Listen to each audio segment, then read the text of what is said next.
Danger is, and I'm sure this is what you mean by the question, is you can get a feeling of being very important when you do this sort of thing. I think the thing that might have saved me, and I've seen this happen to artists, um, and I'm sure it did change me in that manner to a certain extent. How much it's hard for one to know. You know, we always try to think that we are doing the best that we can and that we're pretty good people. You know, and it's hard for you to judge yourself and to know if you have changed. But I'm sure probably people around me that were close to me at the time probably saw a change in me as well. But I think one thing that was very helpful to me was that I didn't do personal appearances for many years after my albums became successful. Um, there wasn't any real reason for this. It was just that I really didn't want to. I didn't want to do that sort of thing. I didn't want to become a television star. I didn't want to go out and do concerts. I just liked what I was doing. I always liked writing arrangements. I loved, conducting a band when I was in the bands in the days of Artie Shaw and all of those bands. I used to like bringing my arrangements in, and I didn't get a good chance to conduct them because usually the band leader was there and I was standing beside him, and it was sort of the kind of a thing. Well, don't you think this would be better if the tempo was a little slower? Usually, you had to. He was paying the bills, and 9 times out of 10, he'd beat them off too fast or too slow, and you knew the tempo that it was supposed to be played because you created the arrangement.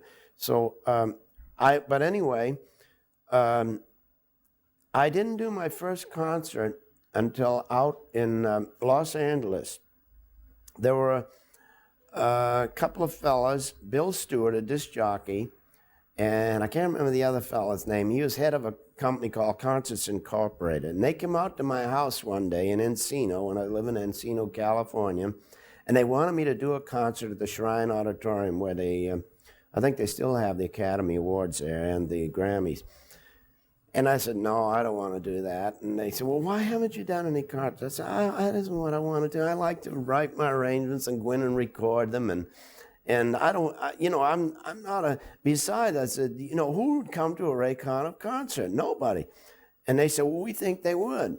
And I always thought of a concert as something you go to where you hear Tchaikovsky performed, or Beethoven or something like that. And I couldn't see people going to a concert and sitting listening to Smoke Gets in Your Eyes, which was written in kind of a style where people would dance to it. And, well, anyway, make a long story short, to answer your question, I don't think I got spoiled by hearing the acclaim of the crowd. I didn't have anyone coming asking me for my autograph on the street because nobody knew what I looked like. All they knew was that there were Ray Conniff records for sale in the record stores, and they wanted them. And so the first time I ever heard that roar of applause when I did the first concert. Oh, by the way, the reason they knew that people would come to the concert was because when they held concerts, they used to put on the seat of every concert chair out at like for instance, at the Santa Monica Civic Auditorium, which held 2,600 people. When you come in for the concert there, Norman Granz started jazz concerts about this time, and they were booking Norman and jazz concerts. And they would, on each seat, there would be a questionnaire. What artist would you most like to hear in concert? And my name kept coming up on these questionnaires, so that's how they knew. So anyway, and finally I said, to cinch the thing about me not doing any concerts, I can't do them because the sound I've created was created in the studio with electronics, with echo, with equalization, and with the balance of the sound. And I said, in order to do that kind of a sound, we would have to have all the recording equipment in the concert hall, and we'd have to have my sound engineers and all of that. And I thought that's going to end the argument. And they says, we'll do it. So I said, you will? And you mean you'll bring all the sound equipment I have in the studio? So they did. They got my recording engineer. They got stereo sound equipment. We called the first concert in stereo. And so, but I don't think I really got, to the point where, and then I think I was probably affected more adversely, as you say, did it change me. When the first time I walked on that stage, I was scared to death. I was just fractured. And I thought, because first of all, I didn't know why I was even doing a concert. I didn't really believe up until the first note was played that people would want to hear my kind of music in concert. When I walked from the wings onto the stage, there was a roar of applause like I had never heard before in my life. And it was for me. And I just, it was like it was unreal. And I couldn't even start playing for about 3 minutes. And I just stood there, and somebody had showed me how to bow. I took several bows, and I turned around, and I didn't start because there was too much noise in the place, and I turned around again. So then, I mean, I knew that they loved what I was going to do before I even played a note. So I think if it could have affected me adversely, it would be from that point on. Well, then, following this concert in Santa Monica Civic Auditorium, the same promoter asked me to do a tour of a West Coast tour. And we did cities like San Francisco, went up as far as Spokane, Washington. We did San Diego, California, pardon me. And we had, as a matter of fact, we used that title, Concert in Stereo, for the tour. And in the beginning, we ran into a problem with that title because stereo itself was fairly new to the record industry. And when people saw that tagline, they thought, many of them thought that we were going to do a concert with playing records, stereo records. And nobody could figure out, what does he mean, a concert in stereo in a live auditorium? Well, what I meant by it was that I set the band up on the stage the way it was in the recording studio, or what you heard on the records. When you heard my records, on those early records, well, still when you hear the records, you hear the saxophones on the left channel, and you hear the piano and the percussion coming out the left channel, and you hear the brass and the harp coming out the right speaker, and you hear what we call the phantom center channel, which means it's on both sides. The singers come out both speakers, so they sound in the middle, and the rhythm, which consists of drums, bass, and guitars, also are on both speakers, so they sound in the middle. And so we had to clarify in the publicity after the first few nights that this was a live concert in stereo, or whatever the difference between a live concert. And that's all of the interviews I did. That's all the interviewers wanted to know is, oh, why do you want to do stereo in a concert hall? Well, we figured that a live group is stereo. I mean, you're hearing it live. So I would have to explain to them that if you did a concert with brass and singers with no microphones, you wouldn't hear any singers in the concert hall. The brass would drown the singers out, and so we had to mic everything as we did in the studio. And we used I had an echo device. For the West Coast tour, I had my own sound system built. At that time, there was no stereo sound system for concert performances, so I had a system built between the Santa Monica Civic concert when we used the recording equipment and that first West Coast tour. Well, so far we've put the emphasis on the 60s, late 50s and early 60s, but now let's see how the Ray Conniff story goes on. What was the next highlight in your career? The next highlight? Well, let's see. After the West Coast tour, of course, I was doing 3 albums a year at this, all through this period. And in the beginning, after that first album, It's the Talk of the Town, with the singer singing the words, we used to do 2 albums of what I call instrumentals, and they used to put on the cover to distinguish instrumentals from ones that had words or vocals. I don't know if the people it was very clear to the people, but we used to say Ray Conniff Orchestra and Chorus. And that to me meant that there were no words in that record, but there were singers on the record singing syllables with the brass and reeds. And then when it said Ray Conniff and the Singers, that to me meant that the singers were featured singing the words, and we didn't do any instrumental sounds in that one. So we used to do 2 of the what I call instrumental sounds to 1 of the singers singing the words. And we did that for quite a few years, up to the point where we did an album called Somewhere My Love. And when we did Somewhere My Love, which was the theme from Dr. Zhivago, the love theme from Dr. Zhivago was the title song of the album.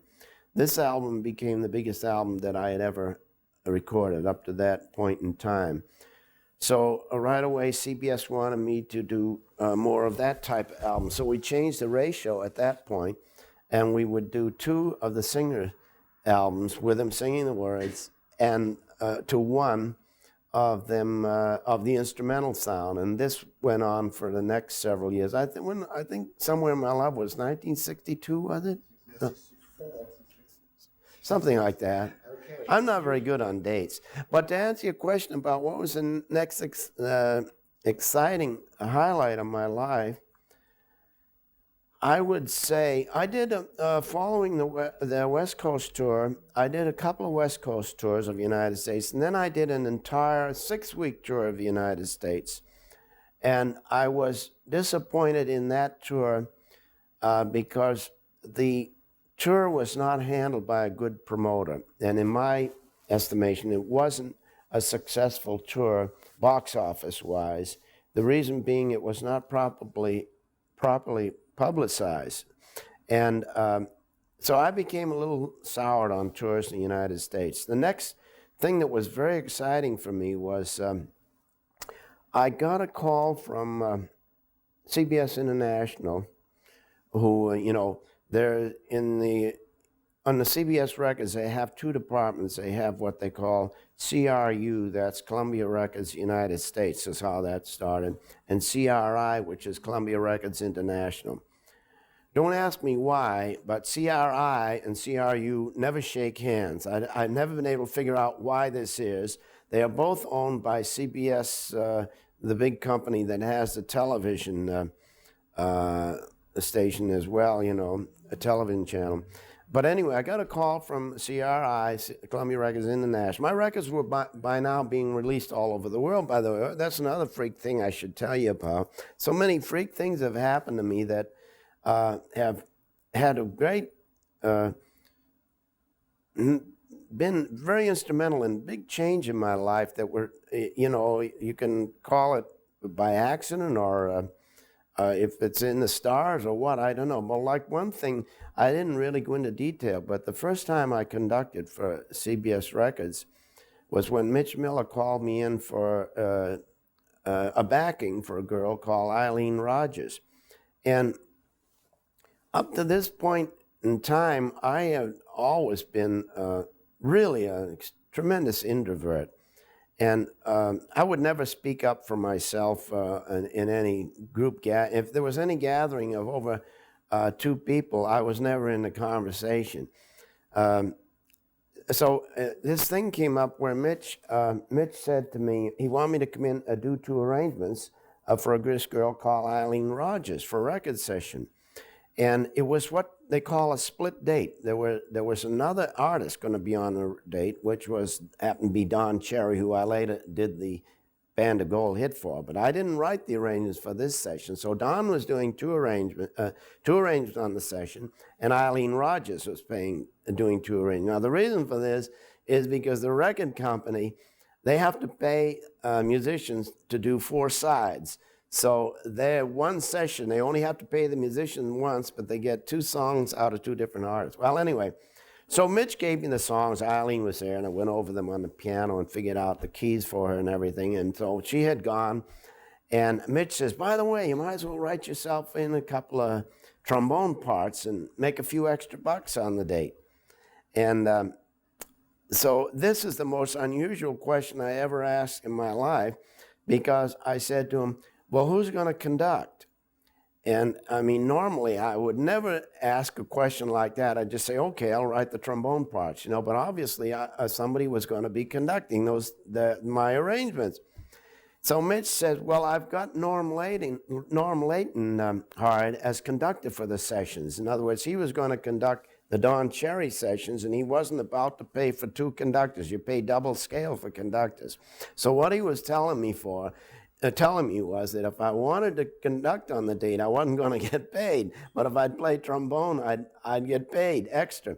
So, and then, but this all happened in fractions of a second. So he asked me, I asked him who's going to conduct. He says, well, I got Norm Layden hired to conduct. And right away he said, why, would you like to conduct? And I said, well, yeah. So a conductor became born in three statements over 15 seconds. And how it all came about was that I had gone through a very slow period in my life out in California. And to occupy my time, I was studying piano and I was studying composition, orchestration, self-taught out of my own books. I didn't have teachers. And I was studying out of a book called The Grammar of Conducting. And what you do with The Grammar of Conducting is a book, and you open it up to page 1, and the first thing it tells you to do is to get a stick, conductor stick, which I made out of a sliver of wood myself, because I was really broke. And then it tells you to put up a big mirror and stand in front of a mirror. Well, we had an old mirror in the garage, so I put this mirror up in the garage, and I had built myself a little cubby hole of a room out of 2x4s and cardboard boxes were the walls. I had insulated walls of cardboard. And so I stood in front of, and I had a little beat-up piano in there that I got for $25. And so I would stand in front of this mirror and play symphony records, and I'd have the score, and I'd conduct the score. So I had been studying conducting. So when he said, why do you want to conduct? I was quite ready to say, well, yeah.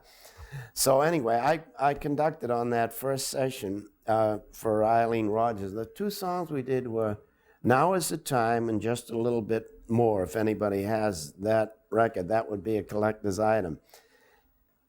Columbia or CBS Records had a policy when I first recorded for them in 1956, my first album's wonderful. They had a policy that as a shot in the dark, let's say, they would send a reference copy or a tape copy to all of their affiliates, and they had affiliates throughout the entire world. So when the Ray Conniff's wonderful album came out, they did this. They began getting immediate response from all over the world. We want the Ray Conniff album. 99 out of 100 of these things they would send to Brazil, Germany, France, Africa, Japan, what have you. Wouldn't be interested in an American album because most of them had English words. It was practically all vocals. But here comes a guy with vocals, a chorus, vocal sound, which seemed that everybody loves all over the world, and songs of George Gershwin, Cole Porter, songs that they loved all over the world, but no language barrier. So they all wanted the Ray Conniff album, and they released it. It was released practically throughout the whole world and became successful throughout the whole world. And as a matter of fact, I was the first artist at CBS Records to receive what they call the Crystal Globe Award, which is an award they give, or still give. I think they've given about 10 of them out, date of this taping, for a sale of over 5 million albums through in countries other than the United States. So there again was a complete freak thing. I didn't start a sound of voices used as instruments because I thought this would be a great idea for the whole world because there'd be no language barrier. You know, it was just a sort of a thing that happened to me, and it's been like that throughout my whole career. And you know, you asked me earlier what were the next exciting things that happened in my life, and I would have to say that one of the real highlights as far as excitement and exhilaration, let's say, out of the entertainment business. You know, it's great fun to sit at home and write arrangements and do three albums a year, and every 6 months get a royalty statement and see how many records you sold with a nice check with it. That's fun too, you know. You can buy cars and houses and all that stuff. But it's not like going on a stage and actually hearing real people react to what you do. It's an entirely different thing. And the first time I mentioned that I had that was before was at the Santa Monica Civic Auditorium concert, and then later a follow-up of West Coast tours and the United States. But I think one of the well, there were two real concerts that nothing could compare to. And the first one was in Brazil in 1962. I got a phone call through CBS, a man by the name of Augusto Massagal, who was a promoter in, was at this time, 1962 in Brazil, wanted to know if Ray Conniff would come to the Rio de Janeiro Song Festival and perform. No, they didn't even ask me to come perform. They wanted me to come as a judge. That sounded like fun. I talked it over with my wife, and she thought it'd be fun too. And so we said, okay, let's go. So about 2 days before I was going, I got a call from Henry Mancini. He said, Ray, it's Hank Mancini. I said, oh, hi. And hardly, well, we know each other and we've met and everything, but we're not buddy, you know. And he lives out in California as well, and I was living there at the time. He says, I call you, he said, because I wanted to tip you off to something. He said, I was supposed to go to that song festival and be a judge as well, and I can't go. I have concert commitments. And he says, my boy is going to go in place of me. And he says, I called to tell you to bring a few arrangements along. He said, do yourself a favor and bring a few arrangements along. He says, because they're going to ask you to perform. He says, I know they will. And he says, be prepared. So I said, well, okay. So I did. I brought Somewhere My Love, Brazil, and Besame Mucho and stuck them in the bag parts. And I went down, and sure enough, when I was introduced to Augusto Massagal, he said, well, Ray, we invited you down here as a judge, and that's all. He spoke good English, so that's all you have to do. And he said, but, if you'd like to perform, we'd love to have you perform with our orchestra and chorus. And I said, well, how many singers do you have? And he said, we have 6 singers. And I said, well, I use 8 singers. He said, we'll get you 2 more. So, and I said, also, I don't have any string parts. And he said, well, you want to write some string parts, you can use them. If not, you don't have to. Well, anyway, make a long story short, I rehearsed the singers. I rehearsed the 8 singers. I mean, it took me 2 days to get 3 songs down. It was, oh God, it was horrible. And I added some string parts to the 3 arrangements I had, and I performed them at this song festival in Rio de Janeiro, which was in an auditorium, a closed auditorium, that hold 30,000 people. And I tell you, it was the highlight of my whole career, without a doubt. I have never been so.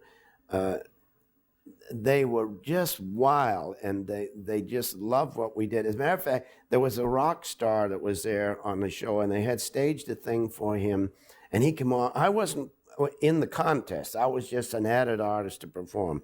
There was a rock artist who was to perform after me on the show, and the promoters had staged a thing, and they'd given about 100 girls carnations, and they were sitting down front, and they were supposed to throw the carnations to the rock star.